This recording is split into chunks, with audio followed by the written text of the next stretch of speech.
morning, ma'am. My topic is all about self-assessment. So, napanood ba yung video? Opo. So, I have a question. What does self-assessment mean to you and why it is important? It's every day. Anyone?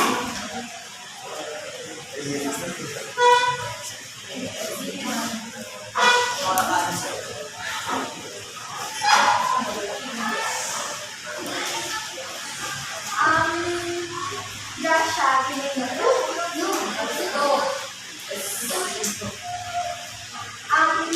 one, two, three. Like,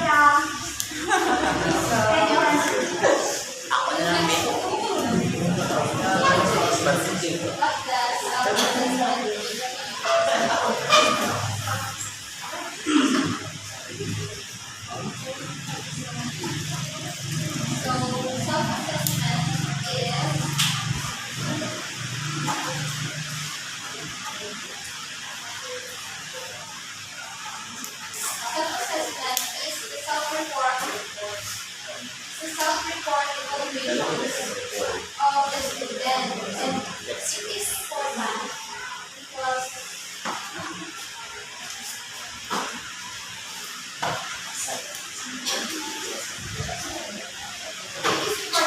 it helps the students to assess their learning. So, diba, self-assessment is like, you assess yourself. So, it is important para sa lifelong learning to improve and also for growth. And next question, why do you think students tend to rate themselves more generously and more harshly than teachers or peers? Bakit yung student dinarate nila yung self nila na mababaw or may bata na dinarate nila yung sarili nila na mataas? So, feel nyo, anong dahilan? Bakit gano'n yung ginagawa?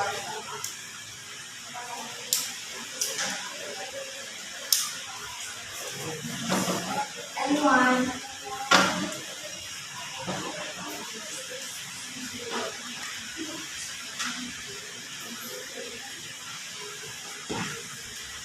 Mr. Alvarado.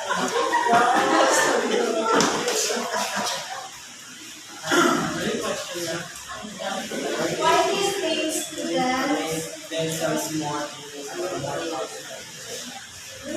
For example, kung sa pag-rate ko sa sarili ko is mababa.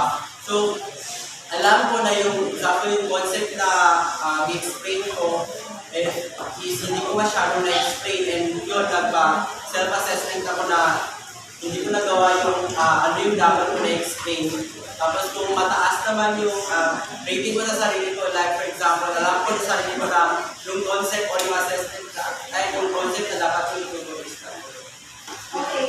And also, thank you.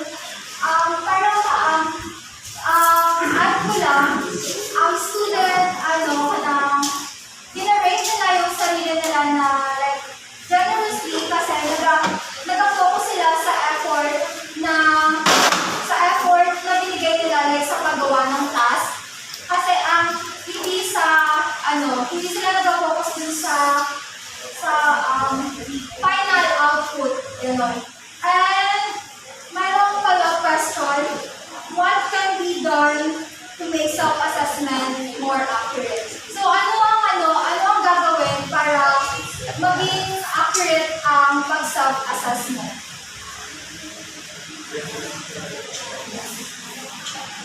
By what? Like, anong gagamitin para maging accurate? Errol Badang. Siguro magamit ka ng standard checklist para mas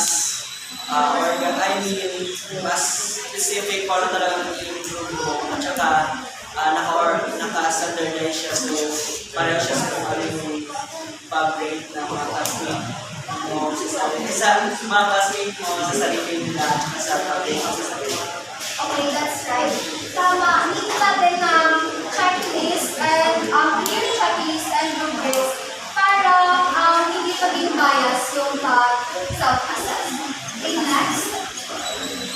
If feedback is not acted upon, it becomes stress. Tama ba, di ba? Yes. So, how can self-assessment ensure that feedback, whether internal or external, leads to real improvement in learning? So, paano na ng self-assessment na like, yung feedback na ibigay sa'yo is mag-lead sa improvement sa learning mo?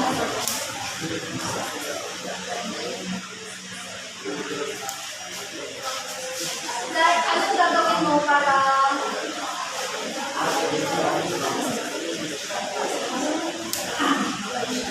like, anong gagawin mo para ma-improve ang learning? Okay, this is what. I think dapat yung checklist meron before, during, and after. Para ma-trace na lang yung content. Ma-trace na lang kung may real improvements na learning. Okay, tama. Just like sabi ko kanina na need talaga ng clear na checklist and rubrics para malaman mo kung saan ka need ng improvement. Okay. Next, in what ways can self-assessment help students become more independent and responsible learners? Give a real-life example to support your answer. So, in what ways can self-assessment in what ways na maka-help ang self-assessment para maging independent and maging responsible ang mga students?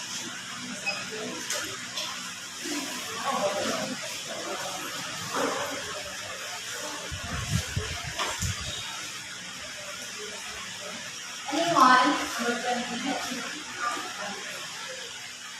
Sige, number 20. Sinong 22?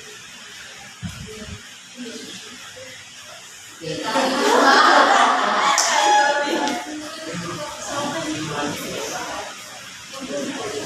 what ways can self-assessment help students become more independent and responsible learners? Give a real-life example to support your answer.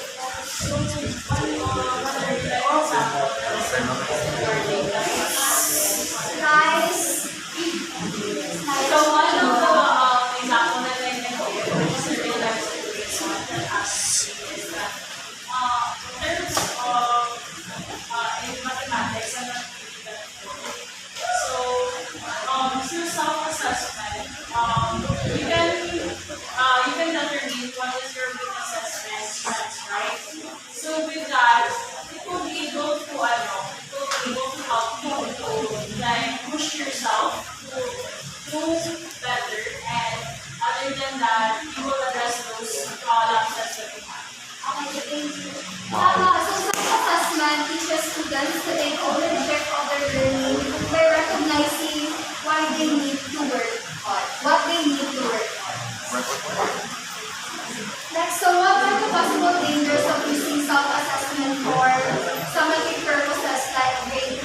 Diba, summative self-assessment is like nag-self-grade ka, ganon. Like, nag-give ka ng score sa sarili mo. So, ano ang mga, possible na dangers if ang summative self-assessment? If i-use mo ang summative self-assessment? I don't know. Anyone? Let's stop. Yes po. So, ano ang mga possible dangers Mr. if Ernesto gawin mo Trujillo. ang summative self-assessment? The possible dangers that might occur when you use self-assessment as summative purposes or for your grading is, of course, pag mag-self-assess ka, tapos the teacher will use it for the final grades, maging bias ang students when it comes to assessing their own because like Mr. Diman wants to have a higher grade, so probably he wants to put higher grades in his self-assessment also. Okay, thank you. Tama, kasi di ba yung ibang students, hindi sila honest sa self-assess. So, yun lang. Are, sabihin nyo lang if yes or no. Yes! I will know. Self-assessment is a mean and an end goal for teaching and learning. Yes or no? Self-assessment is a mean and an end goal for teaching and learning. Yes or yes? Miss Avaro, Yay! no siya. Why? Sit down. No, kasi hindi naman doon mag-end yung